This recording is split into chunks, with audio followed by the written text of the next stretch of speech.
नमस्कार दोस्तों, मैं विनय गौर आपका अपने चैनल में हार्दिक स्वागत करता हूं। आज हम क्लास 12th की विश्वास का first chapter the third level Jack Finney के द्वारा लिखा हुआ इसको कंप्लीट करेंगे। आप मेरे चैनल पर क्लास 12th की लिटरेचर की सारे चैप्टर्स का फुल हिंदी एक्सप्लेनेशन देख सकते हैं। तो अगर आपने अभी तक मेरा चैनल सब्सक्राइब नहीं किया है तो इसे सब्सक्राइब कर लें, जिससे कि आपको आगे आने वाले सारे नोटिफिकेशंस समय से मिलते रहें।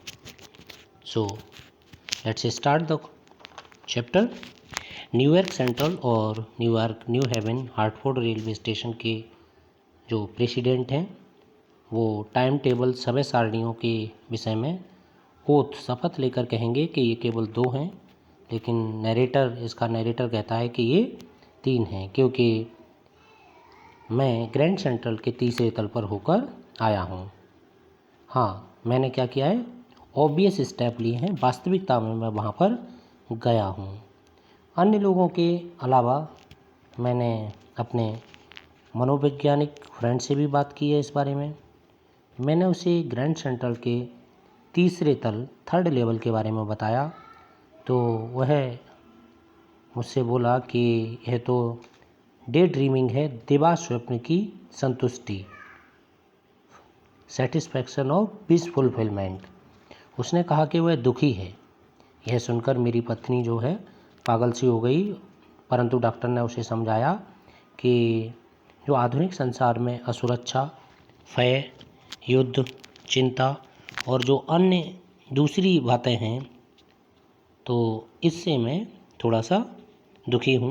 अच्छा कौन नहीं चाहता, सभी लोग चाहते हैं, जिन्हें मैं जानता हूँ सभी लोग इनसे बचना चाहते हैं, परंतु वे कोई भी घूमते हुए ग्रैंड सेंट्रल के थर्ड लेवल पर नहीं पहुँच जाते।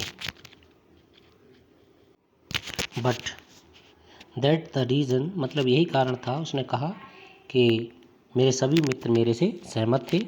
उनका दावा था कि ये सब बातें उसी ओर इशारा करती हैं। उदाहरण के लिए मेरा डाक टिकट इकट्ठा करना, हालांकि ये एक टेम्परेरी रिफ्यूज़ है, यथार्थ से अस्थायी रूप से बचकर उसमें शरण लेना है। ऐसा हो सकता है, परंतु मेरे दादाजी को उससे बचने की कोई भी आवश्यकता नहीं थी। जैसा मैं जानता हूँ उस समय परिस्थितियाँ काफ़ी अच्छी थीं और उन्होंने मेरे स्टैम्प कलेक्शन का ये स्टार्ट कराया था, और ये एक बहुत बढ़िया संग्रह है। हर अमेरिकी प्रचलन के 4-4 खंड, प्रथम दिन की टिकटें, मोहर लगे लिफाफे, ये सारी चीज़ें मेरे पास हैं। और डाक टिकट के बारे में वो प्रेसिडेंट रूजवेल्ट को भी बताते हैं कि उन्हें भी टिकट कलेक्टर का शौक़ था, वो भी उसे कलेक्ट करते थे। लेकिन कुछ भी हुआ हो, ग्रैंड सेंट्रल पर ये हुआ था उसके साथ। एक शाम गर्मियों में ऑफिस में देर रात तक काम करने के बाद मैं अपने घर पहुंचने की जल्दी में था, तो मैंने ग्रैंड सेंट्रल से सुरंग मार्ग से जाने का निश्चित किया, क्योंकि ये बस से तेज़ चलती थी। मुझे नहीं पता कि मेरे साथ ऐसा क्यों हुआ। अब नरेटर अपने आप को डिस्क्राइब करता है यहाँ पर कि मैं चार्ली हूँ, एक साधारण आदमी हूँ, मैं 31 साल का हूँ। मैंने हल्के बादामी रंग का एक गाबरडीन का सूट पहना हुआ है, स्ट्रॉ हैट पहना है जिस पर एक फैशनेबल पट्टी लगी हुई है, और मैं दर्जन भर लोगों के पास से गुजरा जो देखने में मेरे जैसे थे, और मैं किसी भी चीज़ से बचकर भागने का प्रयास नहीं कर रहा था। मैं तो बस अपने घर, अपनी वाइफ के पास पहुंचना चाहता था। मैंने वेंडरबिल्ट एवेन्यू से ग्रैंड सेंट्रल में प्रवेश किया और सीढ़ियाँ उतरकर फर्स्ट लेवल पर आ गया, जहाँ से 20th सेंचुरी जैसी ट्रेन मिलती हैं, हाई स्पीड ट्रेन्स मिलती हैं। और उसके अलावा मैं सीढ़ियों पर चलता हुआ दूसरे तल पर पहुँच गया, जहाँ से उपनगरों के लिए, मतलब देहात वगैरह के लिए, वहाँ से उनको क्या मिलती हैं, रेलगाड़ियाँ मिलती हैं। और जैसे ही मैं नीचे उतरा तो मैं ट्राम लेने के लिए एक आर्क्ड वे में मेहराब वाले दरवाजे में घुस गया और रास्ता भूल गया। ऐसा करना आसान था, ऐसा हो जाना मेरे साथ आसान था, क्योंकि मैं ग्रैंड सेंट्रल पर सैकड़ों बार आया हूँ, परंतु हर बार मैं नए द्वारों बस सीढ़ियों पर अचानक पहुँच जाता हूँ। एक बार मैं 1 मील लंबी सुरंग में चला गया और रूजवेल्ट होटल की लॉबी में निकला। एक बार मैं 3 ब्लॉक दूर 46वीं सड़क के एक दफ्तर की बिल्डिंग में पहुंच गया था। कभी कभी मुझे लगता है कि ग्रैंड सेंट्रल पेड़ की भांति बढ़ रहा है, जड़ों की भांति नए गलियारे, नई सीढ़ियां फैल रही हैं, और संभवतः यह एक लंबी सुरंग है जिसके बारे में कोई नहीं जानता, और जो इस समय भी नगर के नीचे से आगे की तरफ बढ़ रही है। टाइम्स स्क्वायर की ओर जा रही है, हो सकता है सेंट्रल पार्क की ओर जा रही हो, क्योंकि ग्रैंड सेंट्रल बहुत से लोगों के लिए ये बचने का मार्ग रहा है। और हो सकता है कि मैं उस सुरंग में इसी कारण घुस गया था, परंतु मैंने अपने मित्र को कभी भी इस बारे में नहीं बताया। मित्र सेक्रेटरीट फ्रेंड को। जिस गलियारे से मैं अंदर हुआ वह टनल जो थी एंगलिंग लेफ्ट बाईं ओर मुड़ने लगी और स्लांट होने लगी नीचे को। स्लांट मतलब नीचे ढलान पर आ गई, लेकिन मैंने सोचा मैं गलत रास्ते पर हूँ, लेकिन चलता गया। जब मैं चल रहा था तो मैं केवल अपने पैरों की आवाज़ सुन रहा था और मेरे पास से नो सोल कोई भी आदमी नहीं गुजरा। फिर मुझे अपनी खाली स्थान की गूंज सुनाई दी, जिसका अर्थ था खुला स्थान, बातचीत करते हुए लोग। सुरंग एकदम बाईं ओर मुड़ गई। मैं स्टेयर्स से नीचे उतरा और ग्रैंड सेंट्रल के तीसरे तल पर आ गया। क्षण भर के लिए मैंने सोचा कि ये शायद दूसरा लेवल है, परंतु मैंने देखा कि कमरा छोटा था और वहाँ टिकट की खिड़कियाँ और रेल के गेट्स जो थे वो काफ़ी कम थे, और बीच में एक इंक्वायरी रूम था जो कि लकड़ी का था और काफ़ी पुराना दिखाई देता था। और जो बूथ में आदमी बैठा हुआ था उसने एक आई लेस लगा रखा था, हरे रंग का पट्टा, जो कि जिनको आँखों में परेशानी होती है तो उनको लगाते हैं, और लंबे काले स्लीव्स पहन रखे थे। दीपक बहुत कम जल रहे थे क्योंकि वो क्या थी, लैंप थी, रेलवे इलेक्ट्रिक लाइट नहीं थी। फर्श पर पीतल के स्पिटन्स थे और स्टेशन के पास एक ग्लिटर मेरी आंखों पे पड़ा। एक आदमी ने अपनी जेब की पॉकेट से सोने की घड़ी निकाली और उसका ढक्कन खोलकर घड़ी देखकर भौं चढ़ाई। इसका मतलब जो आने वाली ट्रेन थी वो लेट थी। उसने डर्बी हैट और 4 बटन वाला सूट पहन रखा था और उसकी बड़ी बड़ी काली साइकिल के जैसी हैंडलबार मुस्टेच थी। फिर मैंने इधर उधर नज़र दौड़ाई और देखा कि स्टेशन पर हर एक व्यक्ति ने 1890s वाले कपड़े पहन रखे थे। मैंने अपने जीवन में इतनी बड़ी दाढ़ियाँ, मूछें और गुलमुच्छे मतलब बिस्कर्स अपने लाइफ में कभी नहीं देखी। गाड़ी के द्वार से, ट्रेन गेट से एक महिला अंदर आ दी। उसने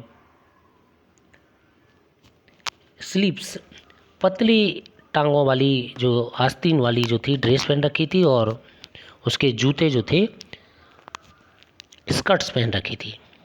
और उसके पीछे मेरी नज़र एक इंजन पर पड़ी, लोकोमोटिव, जो कुरियर और आइप्स कंपनी का था और जिसकी कीप जैसी चिमनी थी। फिर मैं समझ गया कि मैं किसी और दुनिया में हूँ, और मैं निश्चित करने के लिए समाचार पत्र, न्यूज़पेपर बेचने के पास गया और उसके पाँव के पास जो अखबारों का ढेर था उस पर थोड़ी देर दृष्टि डाली। समाचार पत्र था द वर्ल्ड, और द वर्ल्ड कई सालों से नहीं छपा था।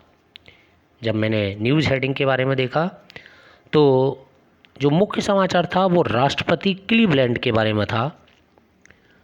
मैंने फर्स्ट पेज को पुस्तकालय में और फाइलों में देखा और वह 11 जून 1894 को छपा हुआ था। सो मैं टिकट खिड़कियों की ओर यह जानने के लिए मुड़ा कि ग्रैंड सेंट्रल के तीसरे तल पर क्या मैं टिकट खरीद सकता था, जो मुझे लुइसा, मिस मेरी वाइफ, और को 1894 के अमेरिका में जहां हम चाहते वहां ले जा सकता था क्या, क्योंकि मैं गर्ल्सबर्ग इलिनॉइस जाना चाहता था, वहाँ के लिए 2 टिकट चाहता था। नरेटर गर्ल्सबर्ग को डिस्क्राइब करना चाहता है कि क्या कभी आप वहाँ गए हैं। ये बड़ा ही अद्भुत नगर है जिसमें लकड़ी के ढांचे वाले घर हैं, फ्रेम हाउसेज हैं, लॉन्स हैं, बड़े बड़े विशाल पेड़ हैं जिनकी शाखाएं सड़कों पर छत का काम करती हैं, आपस में इस तरह मिलती हैं कि सड़कों पर छत बना लेती हैं। और 1894 की गर्मियों में शाम जो है दुगनी लंबी होती है और उस शांत दुनिया में लोग बाहर बैठकर पुरुष शिकार पीते हैं, स्त्रियां ताड़ के पत्तों से पंखे झेलती हैं और जुगनू फायरफ्लाई जुगनू जो हैं वो चारों ओर होते हैं।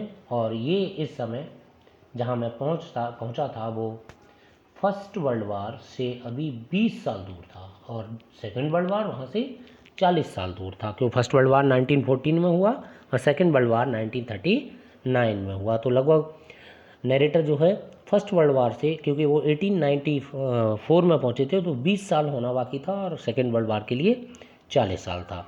तो मैं वहाँ लौटना चाहता था और मुझे उसके लिए 2 टिकट चाहिए थे गर्ल्सबर्ग के लिए। सो क्लर्क ने काउंटेड द फिगर, उसने फिगर लगाया और मेरी फैशनदार टोप पट्टी की ओर देखा और फिर उसने हिसाब लगाकर मुझे बताया कि मेरे पास जो उसने फिगर बताया तो मेरे पास उतना पैसा था। परंतु जब मैंने पैसा निकालकर ऊपर देखा तो क्लर्क मुझे घूर रहा था, स्टेरिंग एट मी, और उसने नोटों की ओर संकेत करते हुए, इंडिकेट करते हुए कहा कि if you are trying to skin me, अगर तुम मुझे धोखा देकर भागना चाहते हो तो तुम भाग नहीं सकोगे। और उसने अपने पास के पैसे के दराज में देखा। जो करेंसी थी वो पुरानी तरह की थी, पुराने नोट थे और आजकल के नोट जो हैं वो काफ़ी छोटे हो गए हैं, पहले के नोट काफ़ी बड़े थे और दिखने में भी अलग थे। मैं मुड़ा और वहाँ से तेज़ी से निकल कर भागा, क्योंकि जेलें तो 1894 में भी कभी भी अच्छी नहीं थी। तो ये था कि राइटर थर्ड लेवल पर कैसे पहुंचा और क्या एक्सपीरियंस उसने वहाँ पर किया, और बस यही बात थी। और यह विचार उसने अपने रास्ते में लौट कर आया था और ये सोचा कि मैं उसी रास्ते से वापस गया हूँ जिससे कि मैं आया था। अगले दिन लंच टाइम में मैंने बैंक से $300 निकाले, लगभग उसके पास इतने ही पैसे थे, और उसने सारे पैसों का क्या किया, जो ओल्ड करेंसी है, पुराने समय की करेंसी को खरीद लिया। और इससे मेरे जो साइकोट्रिस्ट फ्रेंड थे उसको चिंता हो गई। और नरेटर बताता है कि आप पुराने सिक्कों को आप इजीली खरीद सकते हैं, परंतु आपको उसके लिए प्रीमियम, एक्स्ट्रा प्रीमियम मतलब एक्स्ट्रा आपको कॉस्ट देनी पड़ेगी। तो $300 के $200 से भी कम पुराने ढंग के नोट आए, परंतु चार्ली ने उसकी चिंता नहीं की और उसने सोचा कि 1894 में जो एग हैं वो 13 सेंट की दर्जन मिल जाते हैं, तो कोई नुकसान नहीं है मुझे। परंतु Charlie grand central railway station पर तीसरे तल पर जाने वाला गलियारा कॉरिडोर वो कभी नहीं ढूंढ पाया। उसने कई बार ढूंढने की कोशिश की और जब ये बात मैंने अपनी वाइफ लुइसा को बताई तो वह बहुत चिंतित हो गई और वह चाहती थी कि मैं स्टॉप सर्चिंग, उसे खोजना बंद कर दूं। और कुछ समय बाद वास्तव में मैंने खोज करना बंद भी कर दी। मैंने अपने डाक टिकटों की ओर ध्यान दिया और परंतु अब हम दोनों सप्ताहांत में खोज करते हैं, क्योंकि हमारे पास एक प्रमाण है, एक एविडेंट हमें मिल गया है कि तीसरा तल अभी भी मौजूद है। मेरा एक मित्र है सैम बैनर जो गुम हो गया है और कोई नहीं जानता कि वह कहाँ गया, परंतु मुझे एक प्रकार का डाउट था कि सैम जो है सिटी में रहने वाला व्यक्ति है और जब भी मैंने उसे गेल्सबर्ग के बारे में बताया तो वह हमेशा ये बात कहता था कि सुनने में ये जगह बहुत अच्छी लगती है और वह 1894 में वहीं है, बिल्कुल स्वस्थ है। ऐसा कैसे उसे पता चला कि एक रात जब चार्ली अपने डाक टिकटों के संग्रह को देख रहा था तो मुझे एक एविडेंट मिला। क्या आप जानते हैं फर्स्ट डे कवर किसे कहते हैं? First day cover actually narrator के दादाजी क्या करते थे, डाक टिकट कलेक्ट करते थे। तो एक फर्स्ट डे कवर होता है, तो वो क्या होता है कि जब कोई नया डाक टिकट जारी होता है, रिलीज़ होता है, तो डाक टिकट इकट्ठे करने वाले लोग उस टिकट को ख़रीद लेते हैं और बिक्री के पहले दिन ही first day of the sale स्वयं का पता लिखा लिफाफा भेजने के लिए वह प्रयोग कर लेते हैं। और डाक मोहर जो होती है वो तिथि का प्रमाण होती है और लिफाफे को फर्स्ट डे का लिफाफा कहते हैं, इसे ही फर्स्ट डे कवर कहते हैं। उन्हें कभी खोला नहीं जाता, आप चाहें तो उसके अंदर एक ब्लैंक पेपर भी रख सकते हैं। तो उस रात जब चार्ली उन फर्स्ट डे कवर को देख रहा था तो वहाँ पर एक लिफाफा मिला जो वहाँ होना नहीं चाहिए, परंतु था वहाँ। वह इसलिए था क्योंकि वह मेरे दादाजी को गैल्सबर्ग के घर के पते पर डाक से भेजा था। यही पता लिफाफे पर भी लिखा था और वह 18 जुलाई 1894 से आया था। डाक मोहर यह बता रही थी, क्योंकि मुझे इसके बारे में कुछ भी याद नहीं था, लेकिन फिर भी मैंने देखा तो डाक टिकट 6 सेंट की भूरे रंग की थी और उस पर राष्ट्रपति गारफील्ड का पिक्चर था। तो नेचुरली ये जब लिफाफा दादाजी के पास डाक में आया होगा तो ये सीधा उनके स्टैम्प कलेक्शन में चला गया था, क्योंकि ये क्या था, फर्स्ट डे कवर था और ये वहीं रहा जब तक कि मैंने उसे नहीं खोला। अंदर कोरा कागज़ नहीं था, ब्लैंक पेपर नहीं था, उस पर कुछ लिखा हुआ था, एक चिट्ठी थी। ये चिट्ठी किसने लिखी थी? 941 क्लेयर्ड स्ट्रीट गैल्सबर्ग से 18 जुलाई 1894 को लिखी गई थी चार्ली के द्वारा, सेम के द्वारा। चार्ली, मैं आशा करता हूँ कि आप लोग कुशल होंगे और फिर मैं विश्वास करने लगा कि आप कुशल हो।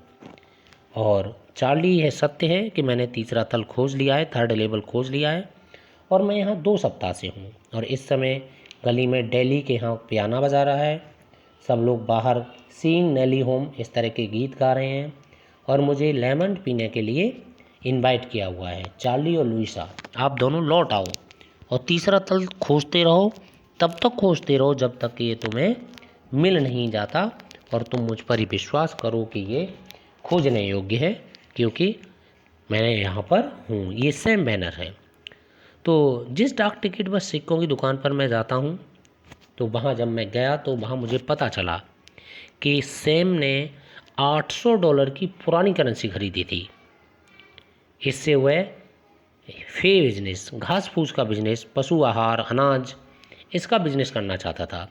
वह सदा कहता था, मुझसे हमेशा यही कहता था कि वह हमेशा यही काम करना चाहता था और इससे निसंदेह वह अपने पुराने काम पर लौट सकता था, कम से कम 1894 में इलिनॉइस में। तो उसका पुराना वही बिजनेस था।